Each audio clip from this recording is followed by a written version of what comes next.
17వ అధ్యాయం చదివితే ఆ అధ్యాయంలో మనకు కనబడుతుంది. ఈ అధ్యాయం మనందరికీ పరిచయమైనటువంటి అధ్యాయమే ఇది. ఈ అధ్యాయంలో మనం ఏం చూస్తాం? దావీదు, గొల్లియాతు. ఈ అధ్యాయంలో 4 పాత్రలు మనం చూస్తాం. మొదటిది దావీదు, రెండవది ఇశ్రాయేలు ప్రజలు, మూడవది గొల్లియాతు, నాలుగవది ఫిలిస్తీయులు. ఈ 4 పాత్రలు ఇందులో మనకు కనబడుతూ ఉన్నాయి. ఈ గొల్లియాతు సాతానుకు సూచనగా ఉంటే, దావీదు ప్రభువైన యేసు క్రీస్తునకు సూచనగా ఉన్నాడు.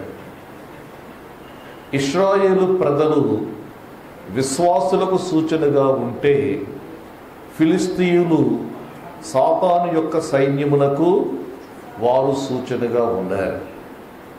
ఇక్కడ మనం చూస్తూ ఉన్నాం, ఇశ్రాయేలు ప్రజలంతా కూడా గొల్లియాతును ఎదుర్కొనేటువంటి పరిస్థితి వచ్చింది. ఈ గొల్లియాతు సవాలు చేస్తా ఉన్నాడు, మీలో ఒక్కడు రండి, నన్ను జయిస్తే మేమంతా కూడా మీకు దాసులమవుతా, ఒక్కడు రండి అని చెప్పి కేకలు వేస్తూ ఉన్నాడు. కేకలు వేస్తూ ఉన్నటువంటి సమయంలో ఇశ్రాయేలు ప్రజలంతా కూడా వారి కేకలకు భయపడినట్లుగా మనం చూస్తూ ఉన్నాం. వాడి యొక్క కేకలకు భయపడిపోయారు. చూడండి, దేవుని యొక్క వాక్యంలోకి వస్తే ఆ మాటలు మనం జ్ఞాపకం చేసుకుందాం. 17వ అధ్యాయం 11వ వచనం చదవండి. సౌలును ఇశ్రాయేలీయులందరూ ఆ ఫిలిస్తీయుని మాటలు వినినప్పుడు బహుభీతులైరి. చూడండి, సౌలు భయపడ్డాడు. సౌలుతో పాటు ఉన్నటువంటి ఇశ్రాయేలీయులందరూ కూడా వారు బహుభీతులైరి. సాతాను వాడుకునేటువంటి ఒక ఆయుధం ఏంటంటే భయపెడతాడు. ఏం చేస్తాడు? భయపెడతాడు. వాడు భయపెట్టగలడు కానీ వాడు నీకు హాని చేయలేడు అనేటువంటి సంగతి గమనించాలి. దేవునికి స్తోత్రం కలుగునుగా. హల్లెలూయా. ప్రియులారా, ఈ రోజున మానవుడు చాలా భయముతో జీవిస్తూ ఉన్నాడు. ప్రత్యేకించి భయకారణము లేకుండా భయభీతులు అవుతున్నారు, భయభ్రాంతులు అవుతున్నారు. భయపడవలసినటువంటి అవసరత లేదు. భయపడవలసినటువంటి అవసరత లేకుండా వారు ఏమవుతున్నారంటే భయక్రాంతులు అవుతున్నారు. భయకారణము లేని చోట వారు భయాక్రాంతులైరి. ఈ భయాన్ని మనం ఏ విధంగా ఎదుర్కోవాలి అనేటువంటిది మనం ఆలోచిస్తే, దేవుని యొక్క వాక్యాన్ని మనము ఒప్పుకునుట ద్వారానే భయమును మనం ఎదుర్కొనగలము. నీకు లేని వ్యాధిని ఉంది అని చెప్పి సాతాను భయపెడతాడు. అది సాతాను చెప్పేటువంటి అబద్ధం. అది సాతాను చెప్పేటువంటి అబద్ధాన్ని మనం నమ్మడం ద్వారా ఏమవుతున్నామంటే భయం ఆవరిస్తుంది. భయము ఆవరించడం వలన ఏమవుతుందంటే ఉరి వస్తుంది. భయపడుట వలన మనుషులకు ఉరి వచ్చును. లేనిది ఉన్నట్టుగా చెప్తాడు. భయకారణము లేని చోట భయం ఉన్నట్టుగా చెప్తాడు, భయపడేటట్టుగా చేస్తాడు. లేని వ్యాధి నీకు ఉంది అని చెప్తాడు. మనము దానిని ఎదుర్కొనవలసినటువంటి విధానం ఏంటంటే, యేసు ప్రభువులో నేను పరిపూర్ణుడను అని చెప్పుకోవాలి. దేవుని స్తోత్రం. నా యొక్క అనుభవంలో ఒక మాట చెప్తాను. నేను ఒకరోజు నేను విదేశాల్లో ఉన్నాను, కూర్చొని ఉన్నాను. కొంచెం నాకు సమస్యగా ఉంది, ఆరోగ్య సమస్యగా ఉంది. నేను అప్పుడు అనుకుంటా ఉన్నాను, నేను ఇది వయసు పెరుగుతూ ఉన్నప్పుడు సాధారణంగా వచ్చేటువంటి వ్యాధి అయి ఉండొచ్చు అనుకున్నాను నేను. వెంటనే దేవుని వాక్యాన్ని జ్ఞాపకం చేసుకున్నారు. దేవుని యొక్క వాక్యాన్ని జ్ఞాపకం చేసుకుని, నేను యేసు క్రీస్తునందు నేను సంపూర్ణుడనై ఉన్నాను, నేను భయపడను. ఆ భయం పోయింది. ఆ వ్యాధి దాని యొక్క సూచన కనపడలేదు ఇప్పటికీ. ఇది జరిగి 4-5 సంవత్సరాలు అవుతుంది. దేవుని స్తోత్రం కలుగును గాక. హల్లెలూయా. ఒకటి మనం గమనించాలి ఏంటంటే, వీడు భయపెడుతూ ఉన్నాడు. ఈ గొలియాతు భయపెడుతూ ఉంటే వారందరూ కూడా వాని మాటలు విని బహు భీతులైన చాలా భయపడిపోయారు. వాని మాటలు విని, వాడి మాటలు అబద్ధపు మాటలు, వాడి మాటలు అబద్ధపు మాటలు. దేవుని యొక్క వాక్యం ఒకటే సత్యం గాని ఇక ఏది సత్యము కాదు. మిగిలినవి వాస్తవం కావచ్చేమో గాని అవి సత్యం కాదు. దేవుని యొక్క వాక్యమే సత్యం. దేవునికి స్తోత్రం. హల్లెలూయా. నమ్మొద్దు. జలుబు వచ్చింది, మనం సమర్థించుకుంటాం కదా, వాతావరణం మారింది కాబట్టి జలుబు వస్తుందంట. నమ్మొద్దు. ఎందుకు నమ్మాలది? దేవుని యొక్క వాక్యం చెప్తా ఉంది, పగలు ఎండ 70 నీకు తగులదు, రాత్రి వెన్నెల 70 నీకు తగులదని. బయట వాతావరణ మార్పులు నీ మీద ప్రభావం చూపించవని చెప్పి దేవుని యొక్క వాక్యం చెప్తున్నప్పుడు అది నమ్ముదాం గాని ఈ అబద్ధం ప్రజలందరూ నమ్మేశారు. రాజు నమ్మాడు, ఇశ్రాయేలు ప్రజలందరూ కూడా నమ్మారు. నమ్మొద్దు. దేవుని స్తోత్రం కలుగును గాక. హల్లెలూయా. వాక్యాన్ని నమ్మండి, వాక్యాన్ని నమ్మండి. దేవునికి స్తోత్రం కలుగును గాక. హల్లెలూయా. నేను చాలా చలి ప్రదేశాల్లో ఉన్నాను. చాలా భయంకరమైనటువంటి చలి. 2 నిమిషాలు బయట ఉంటే గంటకు పోయేటువంటి పరిస్థితి. అలాంటి పరిస్థితుల్లో కూడా వాతావరణం ఎప్పుడు నాకు ప్రతికూలంగా లేదండి. దేవునికి స్తోత్రం కలుగునుగా. మంచి ఎండలు ఉన్నటువంటి ప్రదేశాల్లో ఉన్నాను, చలి ఉన్నటువంటి ప్రదేశాల్లో ఉన్నాను. చాలా ప్రయాణాలు చేశాను, చాలా రకరకాలైనటువంటి భోజనాలు తిన్నాను. మనం నమ్మవలసింది ఏంటంటే దేవుని యొక్క వాక్యం. దేవుని స్తోత్రం. చాలా భయపడిపోయారు, పారిపోతా ఉన్నారు. పారిపోతా ఉంటే ఇతడంటా ఉన్నాడు కదా, దావీదంటాడు, దేవునికి స్తోత్రం కలుగును గాక. హల్లెలూయా. దావీదంటా ఉన్నాడు, సున్నతి లేనటువంటి ఫిలిస్తీయుడు ఎవడు? దేవునికి స్తోత్రం. జీవము గల దేవుని యొక్క సైన్యమును తిరస్కరించుటకు ఈ సున్నతి లేని ఫిలిస్తీయుడు ఎవడు? ఇది చెప్పాలి మనం.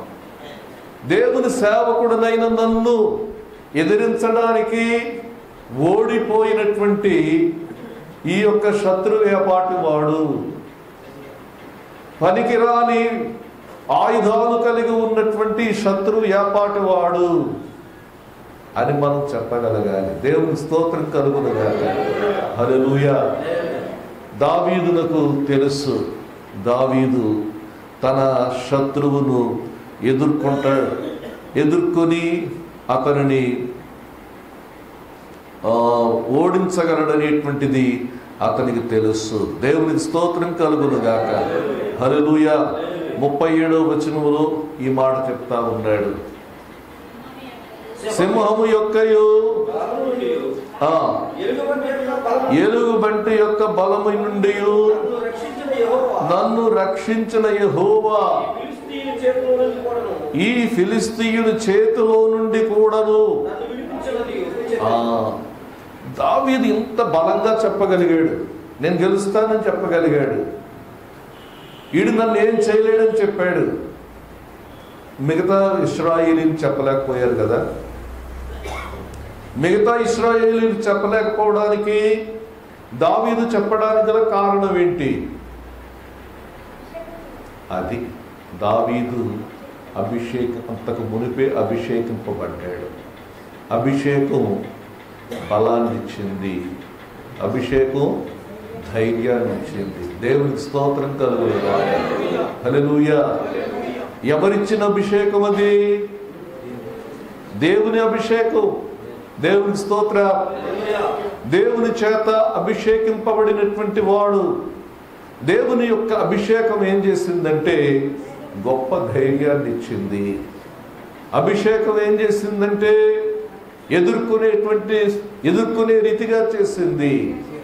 దేవుని బిడ్డలారా, ఈ అభిషేకం మనకు కావాలండి. ఇంకా కావాలి, ఇంకా కావాలని కోరుకోవాలి. దేవుని స్తోత్ర. అభిషేకం అంటే ఏమిటో ఒక్క మాటలో చెప్తాను నేను. అభిషేకం అంటే దేవుని సన్నిధి. అంతే.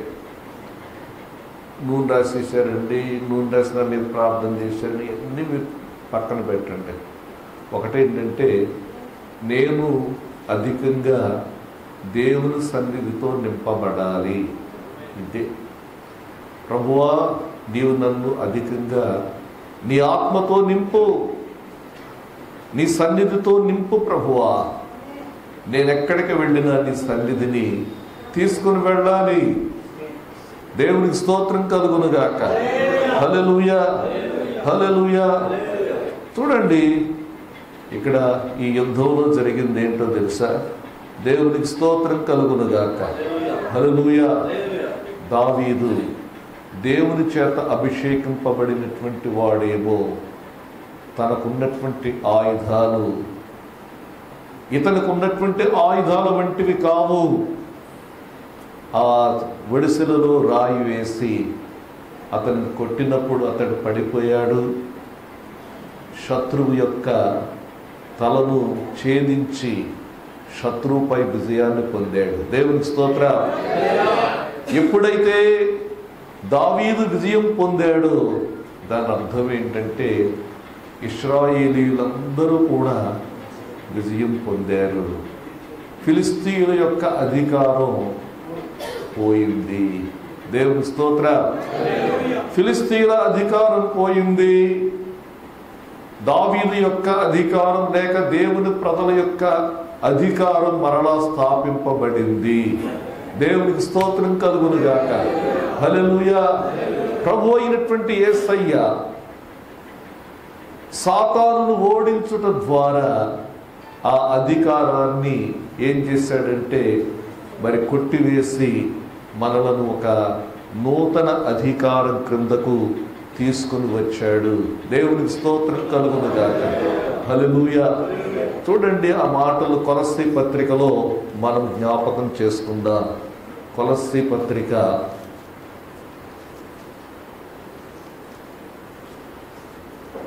1వ అధ్యాయం 13వ వచనం. ఆయన మనలను అంధకార సంబంధమైన అధికారములో నుండి విడుదల చేసి, ఒకప్పుడు అంధకార సంబంధమైనటువంటి అధికారం క్రింద ఉన్నాం. ఈ అంధకార సంబంధమైనటువంటి అధికారము నుండి మనల్ని విడుదల చేయడానికి ఆయన ఏం చేశాడంటే మరి యేసయ్య సిలువ ద్వారా యేసయ్య ఆ అధికారి యొక్క తలను చితకగొట్టుట ద్వారా ఏం చేశాడంటే మనలను కుమారుని యొక్క రాజ్య నివాసులనుగా చేశాను. ఇప్పుడు ఒక క్రొత్త అధికారం క్రిందకు వచ్చాం మనం. దేవుని స్తోత్రం కలుగునుగాక. ఒకవేళ అంధకార సంబంధమైనటువంటి అధికారం క్రింద ఉంటే అది ఎలాంటి అధికారం అంటే దాస్యపు అధికారం. దాస్యం చేయించుకున్నాడు కదా. ఇనుప కొలిమి వంటి అధికారం. అంధకార సంబంధమైనటువంటి అధికారం అంటే ఏమాత్రము స్వేచ్ఛ లేనటువంటి అధికారం. అంధకార సంబంధమైనటువంటి అధికారం అంటే మరి మనం జ్ఞాపకం చేసుకోవాలి. ఇశ్రాయేలీయులు ఎలాగైతే అన్ని విధాల స్వేచ్ఛను కోల్పోయి వారు ఎలాగైతే మూలుగుచ్చు ఉన్నారో అలాంటి అధికారం యేసయ్య అధికారం క్రిందకు వచ్చాడు. దేవునికి స్తోత్రం కలుగునుగాక. ఈ అధికారం క్రింద మనకేముందంటే మనకు విమోచనము ఉంది. దేవునికి స్తోత్ర. ఈ అధికారము క్రింద విమోచనము. విమోచనము అంటే అర్థం ఏంటంటే విడుదల. విమోచనము అనగా విడుదల. విమోచనము అనేటువంటి మాటలు గూర్చి మనం ఆలోచిస్తే దాస్యములో ఉన్నటువంటి వారిని వెల ఇచ్చి విడిపించడం విమోచనం. దేవునికి స్తోత్ర. దాస్యములో ఉన్నంత కాలము ఏ విధమైనటువంటి ఆనందము ఉండదు. యెహోవా విమోచించిన వారు పాటలు పాడుచు సియోనుకు తిరిగి వస్తారు. వారి తలలపై నిత్యానందముండును. దేవునికి స్తోత్ర. వారి తలలపై నిత్యానందముండును. కాబట్టి ఇలాంటి భయంకరమైనటువంటి దాస్యము నుండి ఏం చేశాడంటే విడుదల మనకు కలిగింది. దేవునికి స్తోత్రం కలుగును గాక. హల్లెలూయా. విడుదల. ఇంకేం చెప్పాడో తెలుసా? పాప క్షమాపణ. ఎప్పుడైతే ఈ అధికారం క్రిందకు వచ్చామో, అంధకార సంబంధమైనటువంటి అధికారము నుండి విడుదల చేయబడి ఈ అధికారం క్రిందకు వచ్చామో, మనకున్నది ఏంటంటే పాప క్షమాపణ. దేవునికి స్తోత్రం కలుగునుగాక. హల్లెలూయా. పాప క్షమాపణ అంటే అర్థం ఏంటి? ఇది మనం అర్థం చేసుకోవాలి. పాప క్షమాపణ. పాప క్షమాపణ అంటే అర్థం ఏంటంటే పాపాలన్నీ ఎత్తి పారవేయడం. పాపాలన్నీ ఎత్తి పారవేయడం. పాపములను కప్పడం కాదు. దేవుని యొక్క వాక్యములో ఉంది, ఎడ్ల యొక్కయు మేకల యొక్కయు గొర్రెల యొక్కయు రక్తము పాపములను తీసివేయుట అసాధ్యం. తీసివేయుట అంటే అర్థం ఏంటంటే ఎత్తివేయడం, ఎత్తి పారవేయడం. మరి పాత నిబంధన కాలములో గొర్రెలు రక్తం చిందించారు కదా, కోడెల యొక్క రక్తం చిందించమని చెప్పాడు కదా. ఆ రక్తం ఏం చేసింది? ఆ రక్తం పాపములను కప్పింది గాని పాపములను ఎత్తి పారవేయలేదు. దేవునికి స్తోత్రం కలుగునుగాక. హల్లెలూయా. అయితే ఒక గొప్ప సంగతి ఏంటో తెలుసా? యేసు ప్రభు వారు చేసినటువంటి పని ఏంటంటే పాపమును ఎత్తి పడేయడానికి వచ్చాడు ఆయన. దేవుని స్తోత్రం కలుగునుగాక. పాపములను ఎత్తి పారవేయడానికి వచ్చాడు. ఎక్కడున్నాయి ఈ పాపాలు? ఎక్కడున్నాయి? పాపం లేని చోటు ఎక్కడుంది చెప్పండి. పాపం లేని చోటు ఎక్కడా లేదుగా. తలంపుల్లో పాపం ఉంది, ఊహల్లో పాపం ఉంది, చేతుల్లో పాపం ఉంది, చూపులో పాపం ఉంది, పాదముల్లో పాపం ఉంది. మానవుని జన్మము పాప పంకిలమైనది. మానవుని జన్మము పాప పంకిలమైనది. అపరాధములచే బ్రతుకు మృతమైనది. అపరాధములచే బ్రతుకు మృతమైనది. తెలుసుకోవేవో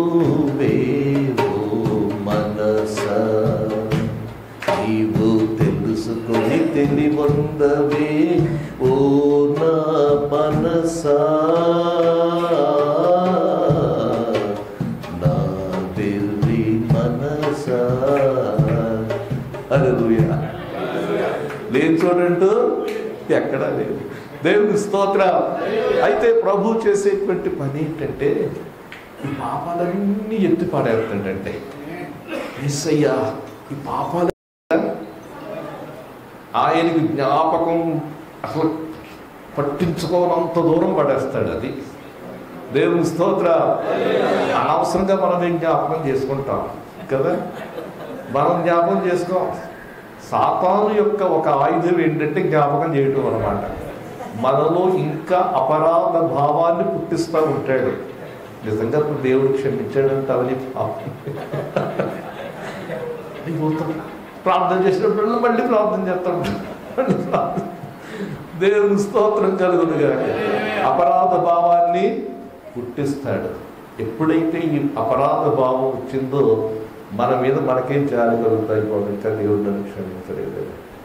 కానీ ఒక శుభవార్త ఏంటంటే యేసు ప్రభువునందు యేసు ప్రభు యొక్క అధికారం క్రిందకి ఎప్పుడైతే మనం వచ్చేసామో పాప క్షమాపణ, ఈ పాపాలన్నీ ఎప్పుడైతే ఎత్తివేయబడ్డాయో అప్పుడు మంచి ఆరోగ్యం వచ్చేస్తుందండి.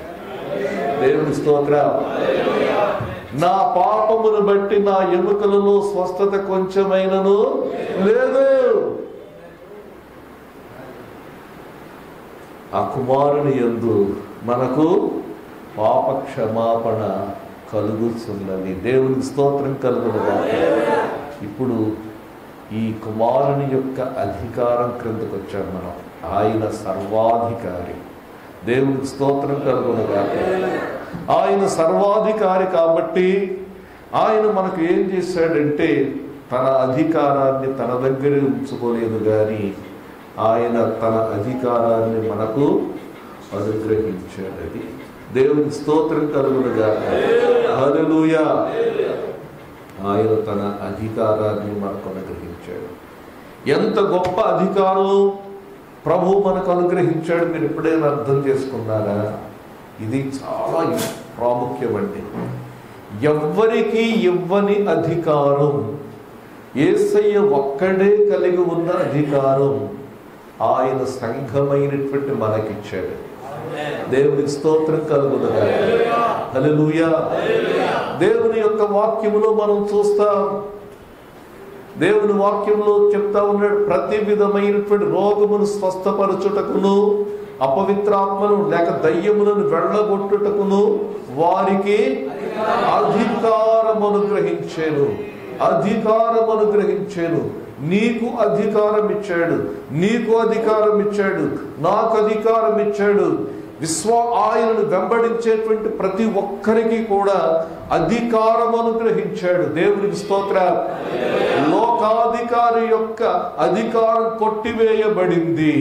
యేసు ప్రభు ఆయన నిరాయుధునిగా, శత్రువును నిరాయుధునిగా చేసి ఆయన అధికారం అంతా కూడా ఆయన చేతిలో తీసుకుని ఏదైతే మానవుడు కోల్పోయాడో దానిని మరలా తిరిగి సమకూర్చాడు. దేవునికి స్తోత్రం కలుగునుగా. పాపము చేయక మునుపు దేవుని యొక్క సృష్టిని ఏలేటువంటి అధికారం. దేవునికి స్తోత్రం కలుగునుగా. నమ్ముతున్నారా? ఆ అధికారం కలిగి ఉన్నంత కాలము కూడా ఆ ఏదెను వనములో ఉన్నటువంటి జంతువులు ఏమైనా హాని చేశాయండి? చేయలేదు కదా. ఈ అధికారం నీకు మరలా తిరిగి దొరికిన తరువాత నీకు అవేమి హాని చెయ్యవు అనేటువంటిది ఎంతమంది నమ్మగలరు? దేవుని స్తోత్రం కలుగునుగా. నేను నమ్ముతున్నాను. దేవుని స్తోత్రం. నేను చూశాను, నేను అనుభవించాను కాబట్టి నేను చెప్పగలుగుతున్నాను. ఒకసారి ఒక చోటుకి వెళ్ళాను, నేను ఒక ఇంటికి వెళ్ళాను. ఈ సత్యం నేను బాగా నమ్మాను. నేను ఆ ఇంటికి వెళ్ళిన తర్వాత జరిగినటువంటి సంగతి ఏంటంటే వాళ్ళ ఇంట్లో ఇంత కుక్క ఉందండి, ఇంత ఉంటుంది కుక్క. నేను నా భార్య ఇద్దరం కలిసి వెళ్ళి గదిలో కూర్చున్నాం. సాయంకాల సమయం 4 గంటలైంది. కూర్చున్నాం. మాకు తెలియదు అది చాలా ప్రమాదకరమైనటువంటి కుక్క అనేటువంటి సంగతి మాకు తెలియదు. లోపలికి వెళ్ళిపోయాం. మేము కూర్చున్న తర్వాత ఆ కుక్క మా దగ్గరకు వచ్చింది. కనీసం మొరగలేదండి. మా దగ్గరకు వచ్చిన తర్వాత ఇంటి యజమానుడు చెమటలు కక్కుంటూ టవల్ కట్టుకుని పరుగులు వచ్చాడు. చూస్తా ఉన్నాడు. ఏంటంటే ఇది? నెమ్మదిగా కుక్కను పట్టుకున్నాడు, బయటికి తీసుకెళ్ళాడు, కట్టేసి వచ్చాడు. అయ్యగారు నాకు చాలా ఆశ్చర్యంగా ఉందండి, మా ఇంటికి ఎవ్వరూ కూడా రారు పర్మిషన్ లేకుండా, మీరు వచ్చారు. అయితే ఆశ్చర్యం ఏంటంటే కనీసం అది మొరగలేదు, మీ దగ్గరకు వచ్చేలాగా ఆగిపోయింది. దేవునికి ఈ అధికారం యేసయ్య మనకిచ్చాడు. దేవునికి స్తోత్రం కలుగునుగా. లోకాధికారి యొక్క అధికారం కొట్టివేయబడింది, నీకు అధికారం ఇవ్వబడింది. నా యేసయ్య సృష్టి మీద అధికారం కలిగినటువంటి వాడు, నీవు కూడా అధికారం కలిగిన వాడు తెలుసా నీకు? సృష్టి నీకు లోబడుతుంది. నమ్ముతున్నారా? నేను నమ్ముతున్నా. నమ్మడానికి ఖర్చు ఉండదుగా. దేవుని స్తోత్రం కదా. హల్లెలూయా. నేను చూశాను. ఒకసారి దుబాయ్లో బస్టాండ్కి వెళ్ళాను నేను. దుబాయ్లో బస్టాండ్కి వెళ్ళి బస్టాండ్లో వెయిట్ చేస్తూ ఉన్నాను. నన్ను తీసుకుని వెళ్ళవలసినటువంటి ఆయన 2 గంటలు పట్టింది. ఆ 2 గంటలు నేను బయటే ఉండాలి. అక్కడ ఎండల పరిస్థితి నాకు సరిగ్గా తెలియదు. వెళ్ళి బయట కూర్చున్నాను. 2-2.5 గంటల తర్వాత నన్ను తీసుకుని వెళ్ళేటువంటి ఆయన వచ్చాడు. వచ్చి ఒక మాట అంటా ఉన్నాడు, ఇది చాలా అద్భుతం అన్నా అన్నాడు. ఏంట్రో బాబు అన్నాను. సాధారణంగా ఈ టైంలో ఇంత చల్లగా ఉండదు, మేఘం వచ్చింది. దేవుని స్తోత్రం కలుగునుగా. హల్లెలూయా, హల్లెలూయా. నేను అమెరికాలో ఉన్నప్పుడు ఒక ఊరు వెళ్తా ఉన్నాను నేను. చాలా భయంకరమైనటువంటి చలి టైం అది. నా ఫ్రెండ్స్ అంతా కూడా అన్నారు, వెళ్ళొద్దు నువ్వు, చాలా భయంకరంగా ఉంది కదా చలి, ఇక్కడే ఉండన్నారు. ఏముండదని నేను వెళ్ళేటప్పుడు అన్నీ బాగుంటాయిలే, వెళ్తానని అమెరికాలో వెళ్ళాను నేను. చాలా ఆశ్చర్యం చెప్తున్నాను నేను. మొదటి రోజు అక్కడ దిగాను, 2వ రోజు కొంచెం చలిగా ఉంది, 3వ రోజు ఎంత అద్భుతం అంటే మార్నింగ్ వాక్కి వెళ్ళేటువంటి అంత మంచి అనుకూలమైనటువంటి వాతావరణాన్ని దేవుడు అనుగ్రహించాడు. దేవుని మహిమ. విశ్వాసులారా, యేసు ప్రభువులో ఉన్న వారికి ఎంత గొప్ప భాగ్యం ఉంటుందో మీరు ఒకసారి ఆలోచించండి. దేవునికి స్తోత్రం కలుగునుగాక. హల్లెలూయా. యేసయ్య సర్వాధికారి అయినటువంటి దేవుడు ఆ అధికారాన్ని ఏం చేశాడంటే మనకు ఇచ్చాడు. వ్యాధుల మీద అధికారం ఇచ్చాడు. మొన్నొక రోజు మా మనవరాల్ని ఒక చోటకి తీసుకెళ్ళాను నేను. ఒక చోటకి తీసుకెళ్ళిన తర్వాత అక్కడ మా బంధువులు పిల్లలు ఉన్నారు, వాళ్ళందరికీ జలుబులు, వైరల్ ఫీవర్స్ అయితే ఇంటికి వచ్చేసాం. ఒక రోజు అయింది, 2వ రోజు నుంచి దీనికి దగ్గు, జ్వరం. అయితే ఇలా రాదని పిలిచాను నేను. గట్టిగా కేకేశాను నేను, ఏ జలుబు ఎందుకు వచ్చా పో. గట్టిగా కేకేశాను. జడుస్తుంది, నిండి కాదమ్మా,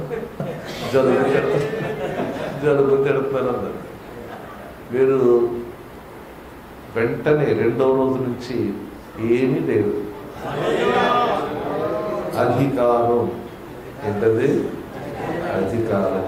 యేసయ్య సిలువలో లోకాధికారి దగ్గర వారి తలను చితక కొట్టి అధికారం అంతా కూడా తీసుకొని వారిని అధికారము లేనటువంటి వారిగా చేశాడు.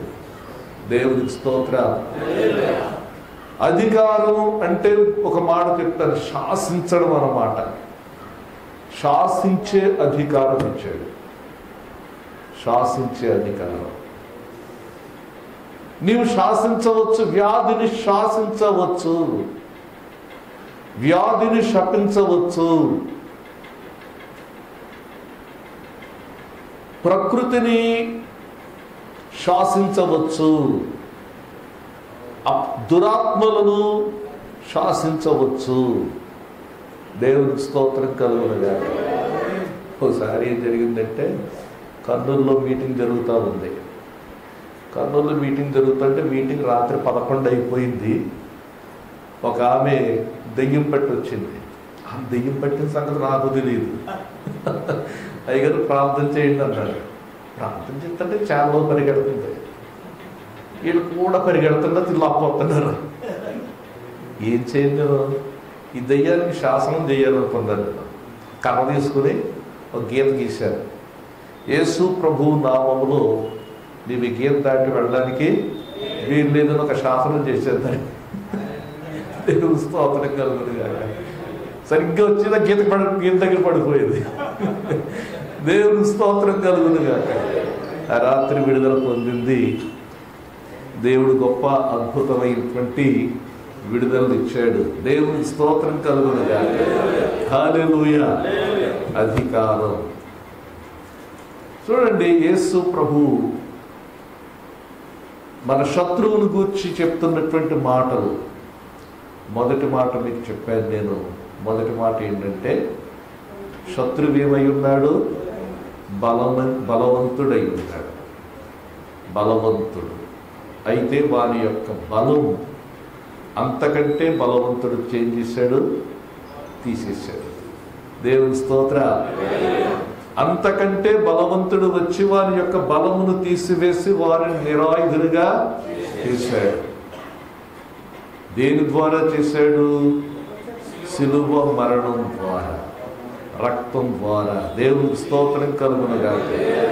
మన విజయం ఆయన రక్తం. రెండవది లోకాధికారి. ఈ లోకాధికారి అన్యాయంగా సంపాదించుకున్నటువంటి అధికారాన్ని యేసయ్య ఆ అధికారాన్ని తీసివేసుకున్నాడు. యేసు మరణ పునరుత్థానాల ద్వారా ఈ అధికారం మరణ ప్రభువు తీసుకుని తన బిడ్డలైనటువంటి వారికి ఇచ్చాడు. ఈ రెండు మాటలు మనం జ్ఞాపకం చేసుకుందాం. దేవునికి స్తోత్రం కలుగునుగాక. హల్లెలూయా. మూడవ మాట జ్ఞాపకం చేస్తారు.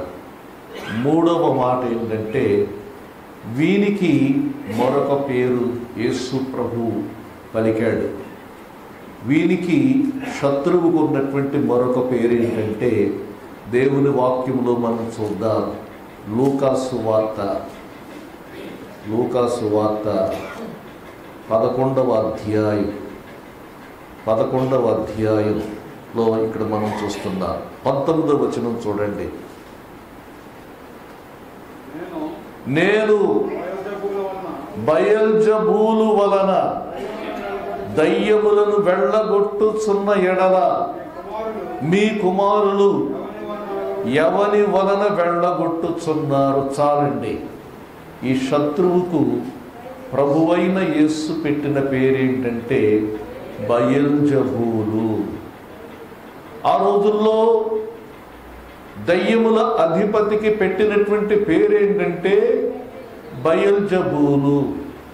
ఈ బయల్జబూలు అనేటువంటి పేరు ఎక్కడి నుండి వచ్చింది? ఇది మనం ఆలోచిస్తే దేవుని యొక్క వాక్యములు ఒక మాట జ్ఞాపకం చేస్తాను నేను. ఈ మాట గమనించండి. పరిశుద్ధ గ్రంథం నుండి రాజులు 2వ గ్రంథం, రాజులు 2వ గ్రంథం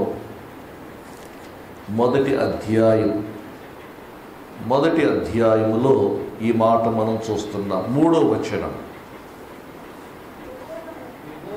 2వ వచనం చదవండి. అహజ్య షోమ్రోనులోనున్న తన మేడ గది కిటికీలో నుండి క్రింద పడి రోగి అయి మీరు ఎక్రోను దేవతయగు బయల్జబూలు యొద్దకు పోయి ఈ వ్యాధి పోగొట్టుకొని నేను స్వస్థపడుదునో లేదో విచారించుడని దూతలతో చెప్పగా, ఈ బయల్జబూలు లేక బయల్జబూబు అనేటువంటిది ఎక్రోను దేవత దగ్గర నుండి వచ్చినటువంటిది. సాతానుకు ఇవ్వబడినటువంటి పేరుది.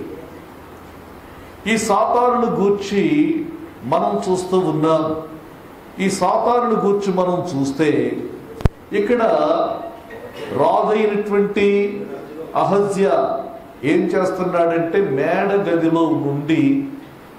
గదిలో కిటికీ నుండి క్రింద పడి రోగి అయి ఉన్నాడు. రోగి అయ్యుండి ఏం చేస్తున్నాడంటే దేవుని యొద్ద విచారణ చేయకుండా బయల్జెబూబు నొద్ద విచారణ చేయడానికి పంపినట్లుగా మనం చూస్తున్నాం. ప్రియులారా, ఇక్కడ ఒక మాట గమనించండి. దేవుని యొద్ద విచారణ చెయ్యకుండా మరొక చోట విచారణ చెయ్యడం అనేటువంటిది సాతానీయమైనటువంటి పని. సాతాను దగ్గర విచారణ చేసినట్టే. దేవుని యొక్క వాక్యములు మనం చూస్తే ద్వితీయోపదేశ కాండము గ్రంథం, ద్వితీయోపదేశ కాండము గ్రంథంలో ఈ మాట మనం గమనిద్దాం. దేవునికి స్తోత్రం కలుగునుగాక. హల్లెలూయా. చూడండి, ద్వితీయోపదేశ కాండము గ్రంథం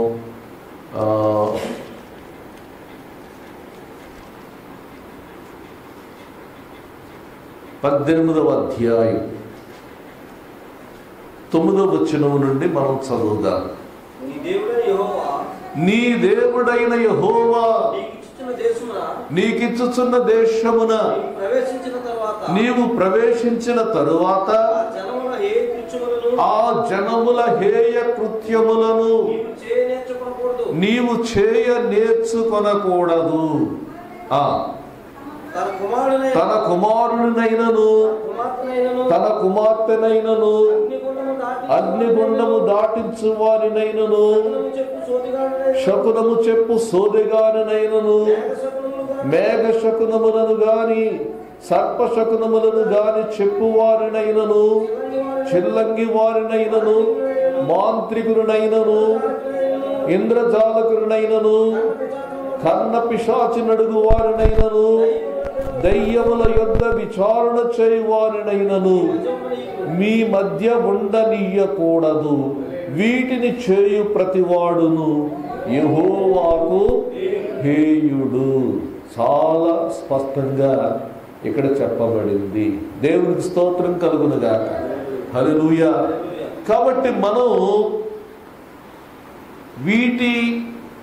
ఈనాటి వాటి యొద్ద విచారణ చేస్తే అది దయ్యముల యొద్ద విచారణ చేసినట్టే లెక్క. ఎట్టి పరిస్థితిలో కూడా ఆ విచారణ చేయడానికి మనం అవకాశం ఇవ్వకూడదు. అలాగ విచారణ చేయడానికి అవకాశం ఇస్తే, విచారణ చేస్తే సాతానీయమైనటువంటి శక్తులకు మనము ద్వారము తెరిచినట్టు అవుతుంది. సాతానీయమైనటువంటి శక్తులకు ద్వారం తెరిచినట్టు అవుతుంది. ఈ యొక్క అపవాది వాడు ఏం చేస్తున్నాడంటే గర్జించు సింహము వలె తిరుగులాడుతూ ఉన్నాడు. ఎవరిని మృంగుదునా అని చెప్పి వాడు తిరుగులాడుతూ ఉన్నాడు. ఇలాగ తిరుగులాడుతూ ఉన్నటువంటి వాని నోటికి చిక్కకుండా మనలను మనం తప్పించుకోవాలి, వారిని పారద్రోలుకోవాలి. వీరిని పారద్రోలాలంటే 1-2 మాటలు మనం చూద్దాం. యాకోబు పత్రిక 4వ అధ్యాయం 7వ వచనం. యాకోబు పత్రిక 4వ అధ్యాయం 7వ వచనం. కాబట్టి దేవునికి లోబడియుండుడి, అపవాదిని ఎదురించుడి, వాడు మీ యొద్ద నుండి పారిపోవును. అప్పుడు అనేటువంటి మాట గమనించండి. అప్పుడు వాడు మీ యొద్ద నుండి పారిపోవును. ఎప్పుడు? ఎదిరించినప్పుడు. ఎప్పుడు ఎదిరించగలవు? దేవునికి లోబడియుండుడి. ఈ మాటలు గమనించండి. దేవునికి లోబడియుండుడి. ఈ మాట గమనించండి. ఈ మాట మిలిటరీ మాట. ఇది యుద్ధ సైన్యమునకు చెందినటువంటి మాట. ఈ సైన్యమునకు చెందిన సైన్యములో సైన్యాధ్యక్షుడైనటువంటి వానికి ప్రతి సైనికుడు కూడా లోబడి ఉండవలసినదే. ప్రతి సైనికుడు లోబడాలి. ఎట్టి పరిస్థితుల్లో కూడా తన యొక్క సైన్యాధిపతిని ఎదిరించడానికి వీల్లేదు. ఆయన దండులో చేరినటువంటి ప్రతి సైనికుడు కూడా తన యొక్క కెప్టెన్కు, తన యొక్క అధిపతికి లోబడి ఉండాలి. దేవునికి స్తోత్రం కలుగునగా. హల్లెలూయా. ఆ మాట ఇక్కడ చెప్పాడు. లోబడి ఉండాలంటే అధికారాన్ని అర్థం చేసుకోవాలి. అధికారాన్ని అర్థం చేసుకోవాలి. దేవునికి స్తోత్రం. రోమా శతాధిపతి అంటాడు కదా, నేను కూడా అధికారమునకు లోబడినటువంటి వాడను. ఒకరిని పొమ్మంటే పోతాడు, ఒకరిని రమ్మంటే వస్తాడు, ఒకరిని ఆ పని చేయమంటే చేస్తాడు.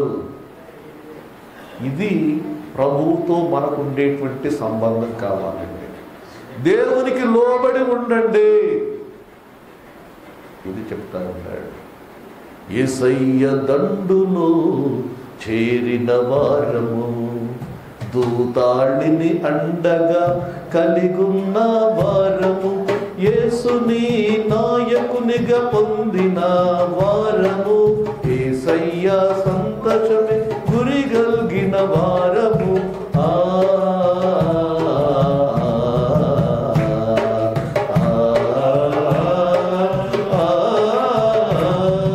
విరాధి వీరులం శూరాతి శూరులం, జై యేసు సైనికులం, జయశీలురం మేము.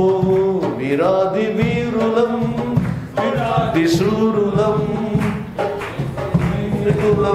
జయశీలురం మేము.